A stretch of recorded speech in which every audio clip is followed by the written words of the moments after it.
Growing up, it was just me and my mom. My dad left when I was really little. He's just a blurry memory now. Mom worked super hard, picking up job after job, just to keep us going.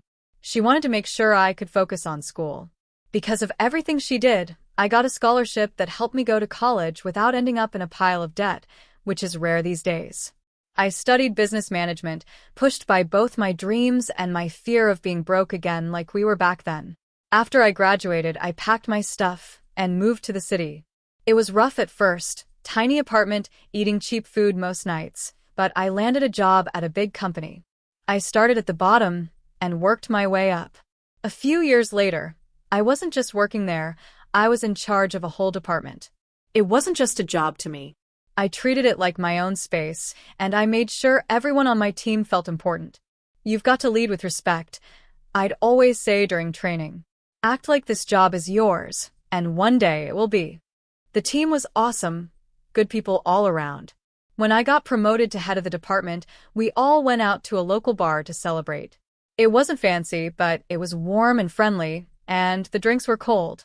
Here's to Emily, the boss lady, said Henry, one of my longest-standing coworkers, raising his glass.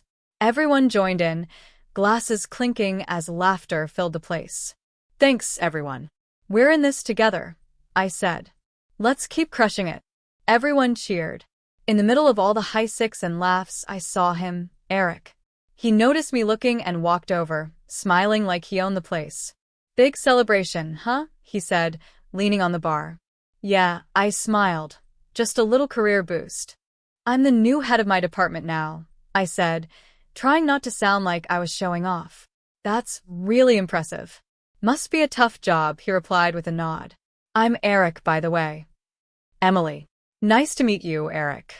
We kept talking, deeper than I expected for a casual night out. Turned out Eric worked in finance. He was great with numbers, just like I was with planning projects. Over the next 4 months, what started as a few fun dates turned into full weekends together. Before I knew it, I was spending more time at his place than mine. His apartment was amazing, high ceilings, a view of the city, and way cozier than my small, dark rental. One evening, while we were out on his balcony looking over the city lights, Eric turned to me. His playful smile was gone, and he looked serious. He took my hands, and I could feel how nervous he was. Emily, these past few months with you have been the best of my life, he said. I know this might feel quick, but when you know, right? His voice was full of hope and confidence. I nodded, my heart beating fast. The lights of the city blurred a bit as he reached into his jacket and pulled out a small box. Inside was a ring that sparkled in the light. Will you marry me? Yes, Eric. Absolutely yes, I said, my voice full of emotion. Just like that, we were engaged. Engaged to a man who truly saw me and loved all of me, even the tough parts. The day I was supposed to meet Eric's parents, my stomach was full of nerves. As he drove us up to their house, I realized this wasn't just a nice home. It was a mansion. The driveway was longer than my entire apartment building. When I stepped out of the car, I could feel how fancy everything was. The house looked like it belonged in an old British movie, covered in brick and ivy, with stone gargoyles staring down from above like they knew I didn't belong. Eric held my hand as we walked up to the big wooden doors. You'll be fine, Emily, he whispered, though he didn't sound totally sure himself. The door opened and there stood Mr. and Mrs. Johnson. He wore a suit that probably cost more than a month of my rent. Her dress looked like it came straight from a fashion magazine. Inside, the entryway was huge, with a sparkling chandelier above us and paintings of serious-looking people on the walls, each with titles like Sir and Lady. Emily, lovely to finally meet you, Mrs. Johnson said. I'm Patrick, and this is my wife, Ashley, Mr. Johnson said.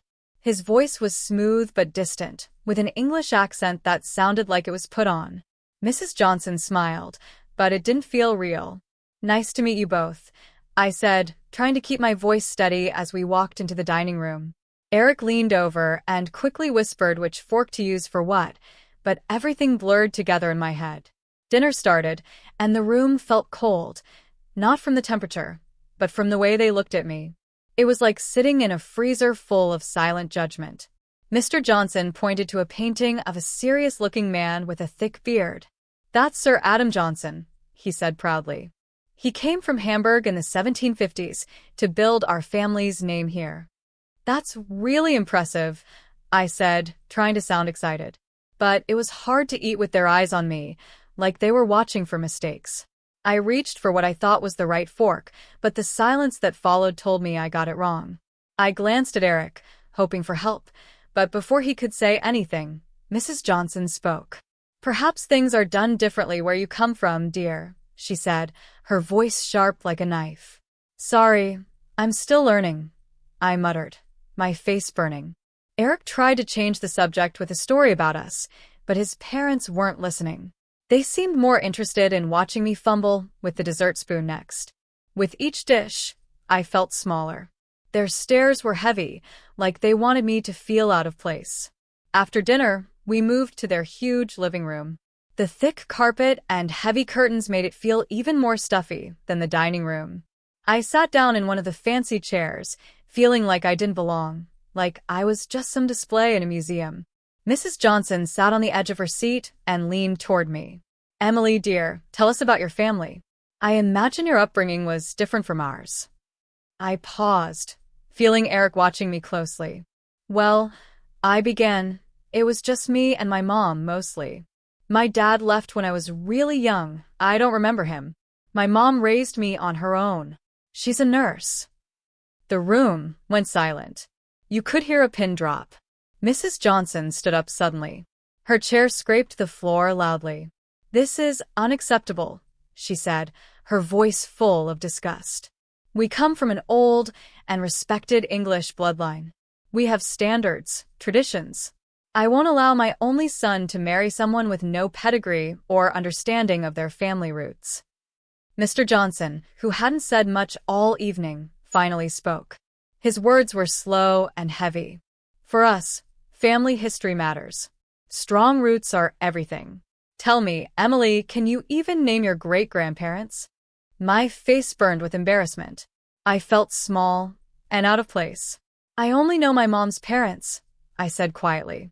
Mr. Johnson rolled his eyes, clearly annoyed. "This is exactly what we were afraid of," he muttered. Eric finally stepped in. His voice was calm but serious. "Mom, Dad, please. Emily is kind, she works hard, and she loves me. Isn't that what should matter?" His mother gave him a cold stare.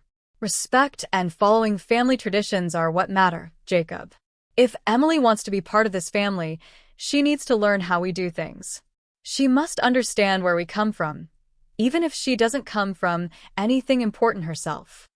Her words hit hard. All the warmth from earlier was gone.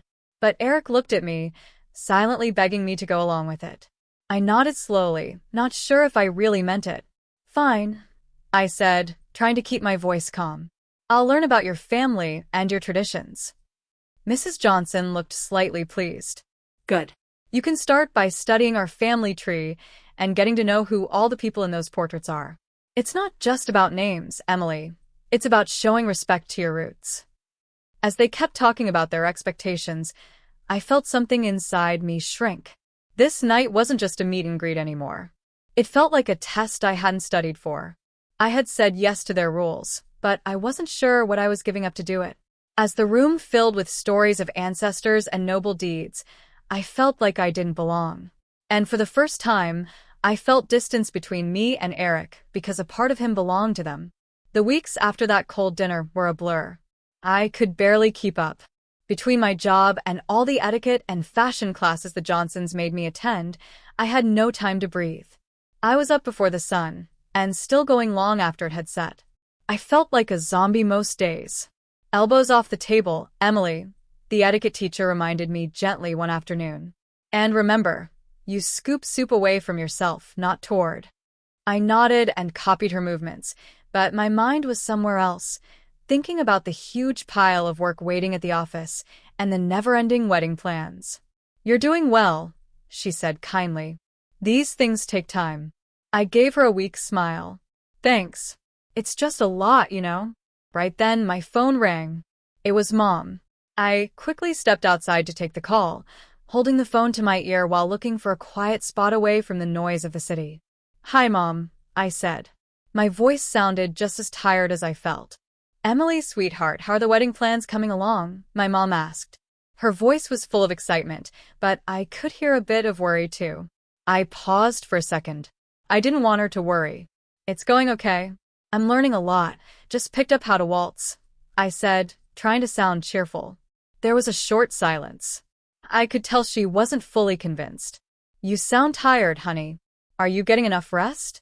It's not supposed to be this hard. Please take care of yourself." I gave a soft laugh. "I'll try, Mom. But it's a lot right now. Etiquette lessons, dance classes, work, and planning the wedding." "Just remember what really matters, Emily," she said gently. "It's about you and Eric. Not all these rules and lessons." Her words were comforting. But as soon as we ended the call, the stress came rushing back. I felt like I was being pulled in two directions, trying to make Eric's parents happy, while also trying not to lose myself. Each day felt never-ending. I went back to my training, the instructor's voice fading into the background as I practiced how to hold a wine glass properly.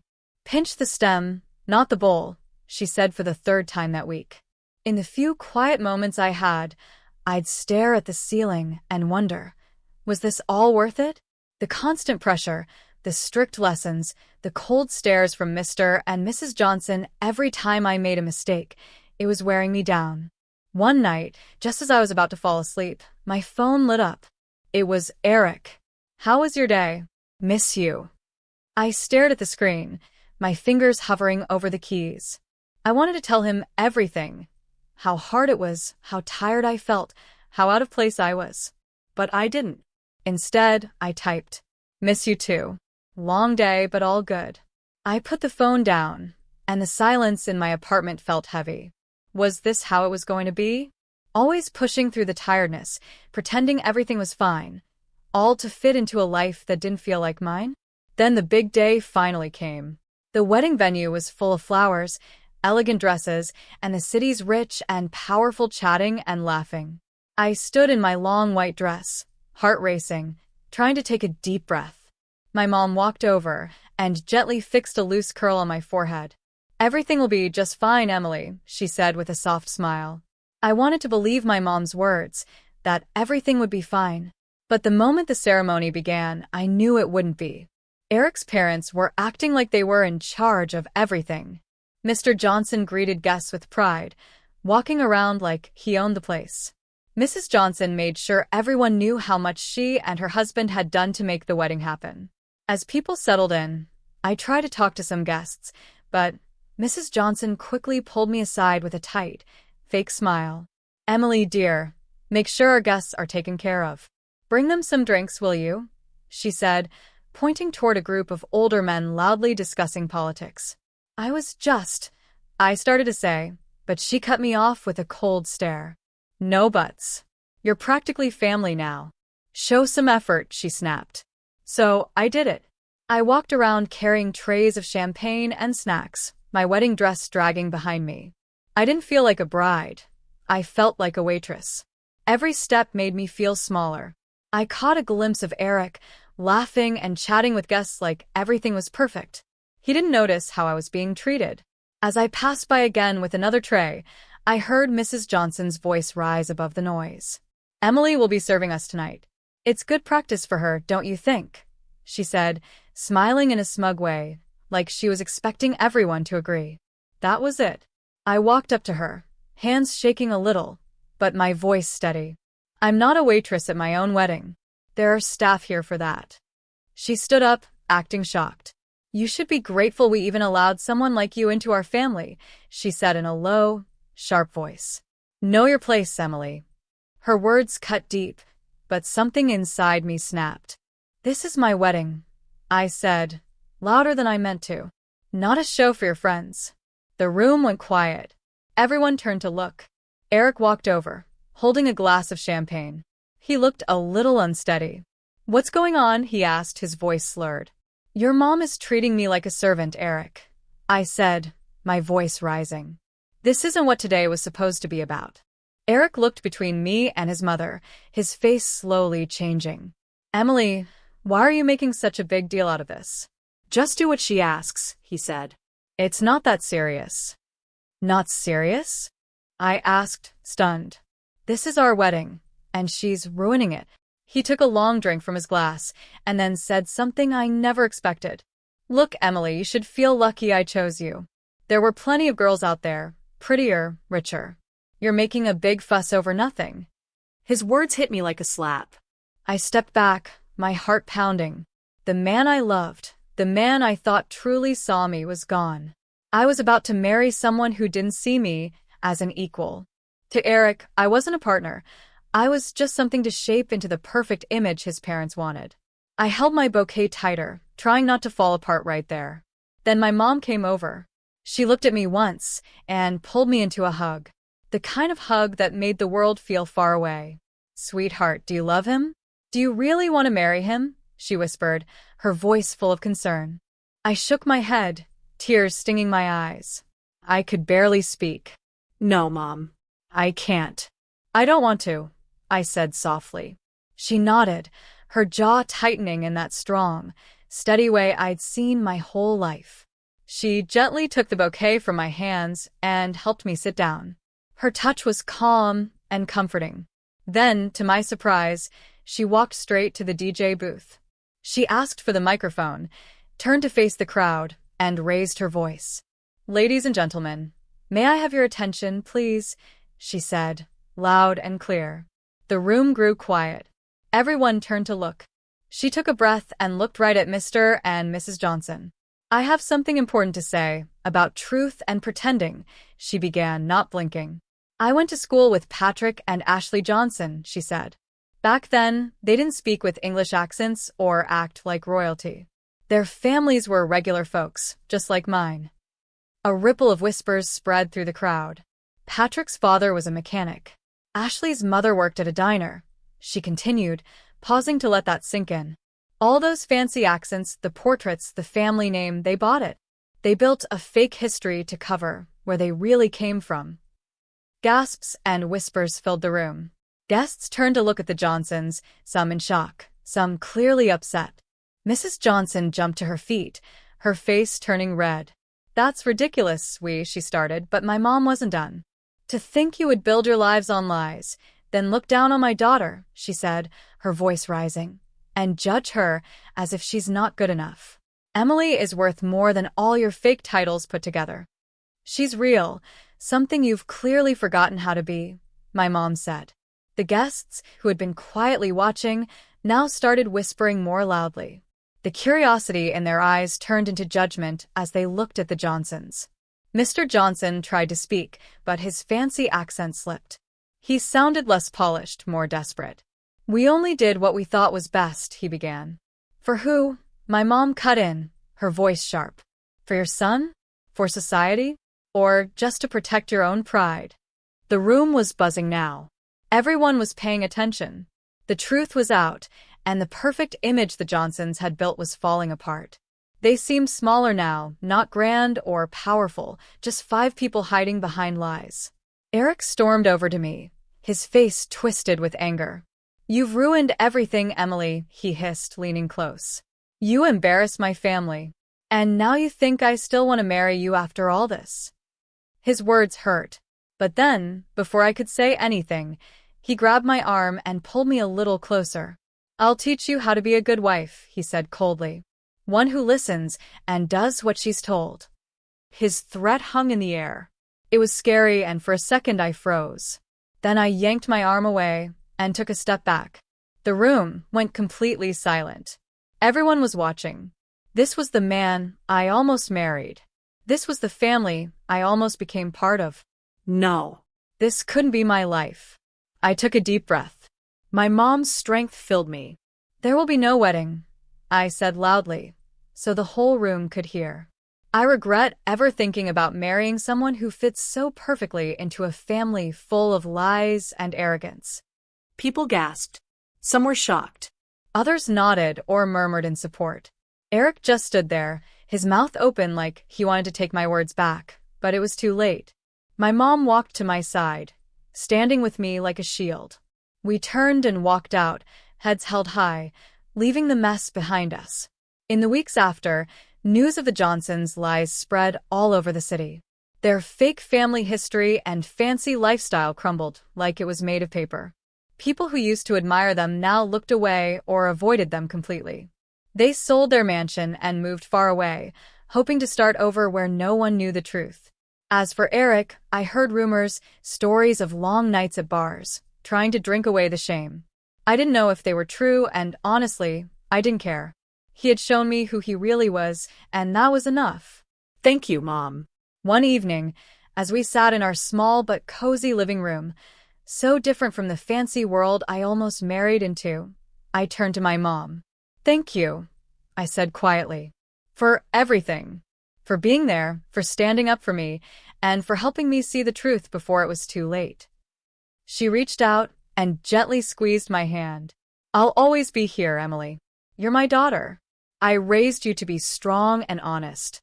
No man or family can take that away from you." We sat there in silence, the TV playing in the background. It felt nice, normal. I had lost a fiancé, but I got something much better in return. My life, my self-respect, and a future I could choose for myself. Going back to work after everything felt like coming home. It was like a safe space. My coworkers had already heard about what happened, and they were nothing but supportive. "You dodged a bullet, girl," Henry said as I walked in. He was leaning on my desk holding a cup of coffee. He handed it to me with a smile, maybe a peace offering, or just a welcome-back gift. "Thanks, Henry. Feels good to be back," I said, taking the coffee and enjoying the familiar warmth. "That wasn't a bullet, that was a cannonball," Betty joked from her cubicle. "Anyone who makes you serve guests at your own wedding is not husband material. You deserve way better." I smiled, feeling thankful for their kindness. "I think so too," I said. "It's good to be back somewhere I'm valued for who I am, not for who I was supposed to marry." Weeks passed, and their support never faded. It was during that healing time that I met Peter. He was just a friend of a friend, nothing flashy, just a regular guy with a kind smile and an easygoing way that made people feel comfortable. We met at a small get-together. It wasn't anything fancy, just a few people hanging out on a Thursday afternoon. I walked in and saw him laughing at something silly. "Hey, you must be Emily," he said, standing to greet me. "I've heard a lot about you. All good things, I promise." "Thanks, Peter. I hope they didn't exaggerate too much," I replied with a smile, trying to match his calm energy. We clicked right away. His family couldn't have been more different from the Johnsons. When I met them for the first time, they greeted me with warm hugs and genuine smiles. "We're just happy Peter found someone who makes him smile like that," his mom said as she pulled me into a hug. When I walked through Peter's front door, it felt refreshing. Everything was simple, no pretending, no pressure. Just respect and kindness. Peter and I weren't rushing into anything. We were taking our time, really getting to know each other beyond just small talk. One day at work, my boss called me into his office. "Emily, I just want to say, we've all seen how you've handled everything," he said. "It hasn't been easy, but you've kept doing great work." I nodded, not sure what he was about to say next. "We think it's time for another promotion. You've shown us you can handle anything, and your leadership has always been strong." As I left his office, I felt a wave of pride wash over me. With a new relationship growing, my career moving forward, and the support of people who truly respected me, I finally felt like I was exactly where I was meant to be.